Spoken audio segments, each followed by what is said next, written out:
Hello friends, welcome back to our channel let's learn English.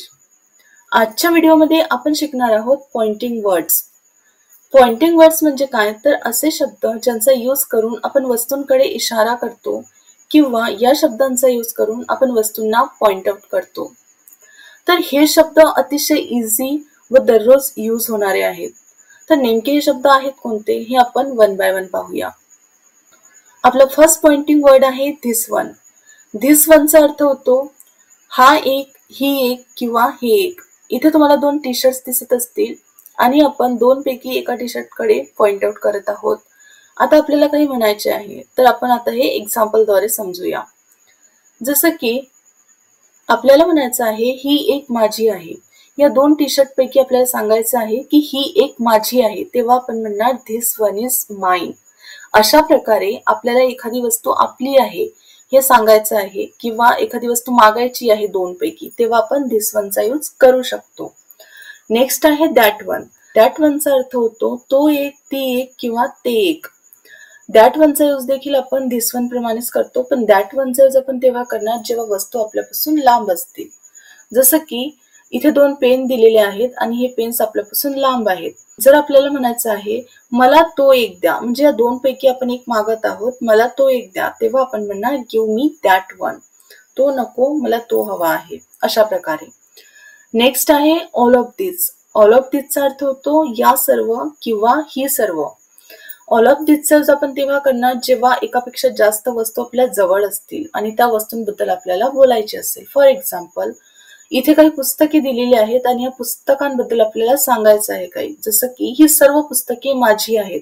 आपल्याला म्हणायचंय ही सर्व पुस्तके माझी आहेत, तेव्हा आपण म्हणणार all of this books are mine.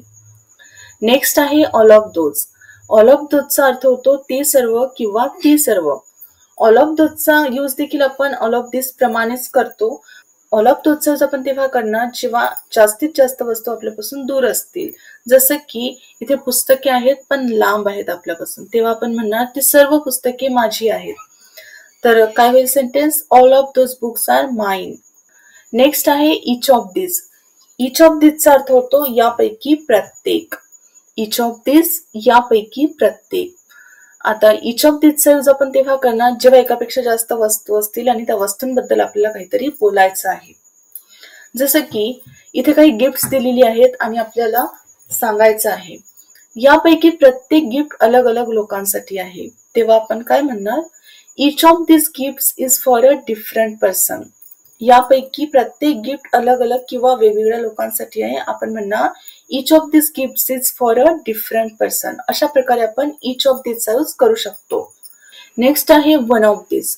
One of दिसचा अर्थ होतो यापैकी एक, म्हणजे एकापेक्षा जास्त वस्तू आहेत आणि त्यापैकी एकाबद्दल आपल्याला बोलायचं आहे. फॉर एक्झाम्पल, इथे काही ड्रेसेस दिलेले आहेत आणि आपल्याला म्हणायचं आहे यापैकी एक ड्रेस माझा आहे, तर आपण कसं म्हणणार one of this dresses is mine, म्हणजे यापैकी एक ड्रेस माझा आहे.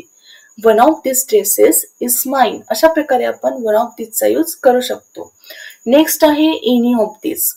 एनी ऑफ दिसचा अर्थ होतो यापैकी कोणतेही. यापैकी कोणतेही यासाठी आपण काय यूज करणार एनी ऑफ दिस. आता बघा इथे काही पेन्स दिलेली आहेत आणि एक्झाम्पल बघा यापैकी कोणताही पेन तुम्ही घेऊ शकता. आपल्याला म्हणायचं आहे यापैकी कोणताही पेन तुम्ही घेऊ शकता, तेव्हा सेंटेन्स काय होईल any of this pens you can take. Any of this pens you can take म्हणजे यापैकी कोणताही पेन तुम्ही घेऊ शकता. नेक्स्ट बघा सम ऑफ दिस. सम ऑफ दिसचा अर्थ होतो यापैकी काही, म्हणजे एकापेक्षा जास्त वस्तू तर असतील किंवा वस्तू असू शकतात किंवा व्यक्ती.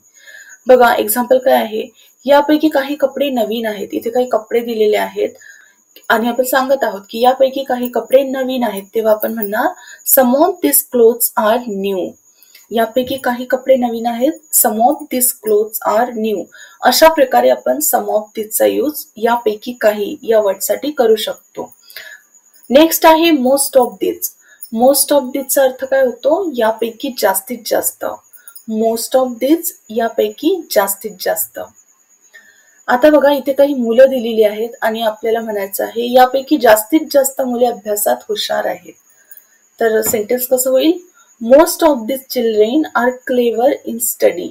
आपल्याला सांगायचं आहे यापैकी जास्तीत जास्त मुले अभ्यासात हुशार आहेत, तेव्हा आपण म्हणणार most of this children are clever in study.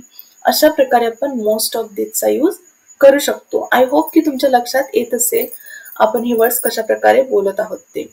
Next आहे few of this. Few of दिसचा अर्थ होतो यापैकी खूप कमी किंवा यापैकी कमी असा देखील आपण म्हणू शकतो.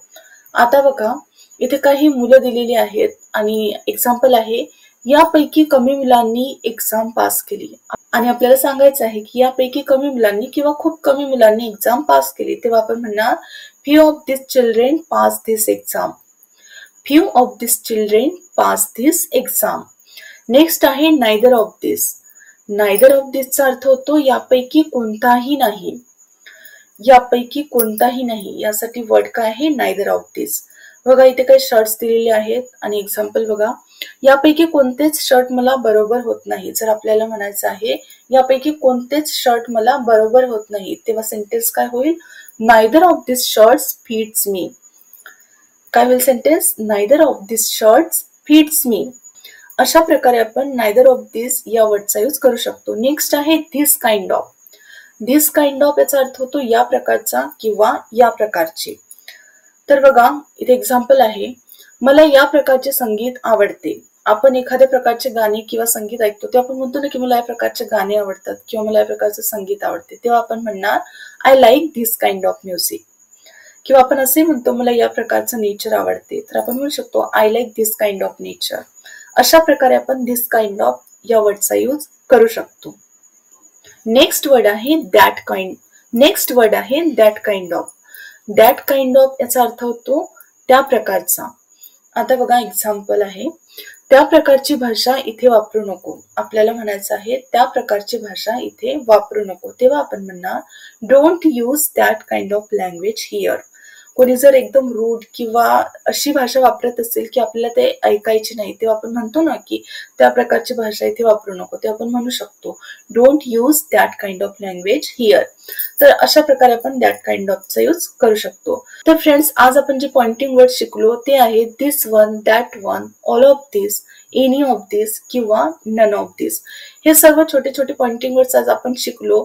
तर आय होप की तुमच्या लक्षात आलं असेल की यांचा यूज कसा करायचा. तर फ्रेंड्स या वर्डची तुम्ही जास्तीत जास्त प्रॅक्टिस करा आणि या वर्ड्स पासून तुम्ही सेंटेन्सेस बनवण्याचा प्रयत्न करा. म्हणजे तुम्ही इझिली हे पॉइंटिंग वर्ड्स तुमच्या डेली रुटीन मध्ये यूज करू शकाल. आय होप की आजचा व्हिडिओ तुम्हाला आवडला असेल. आता आपण भेटूया नेक्स्ट व्हिडिओमध्ये. Till then keep learning.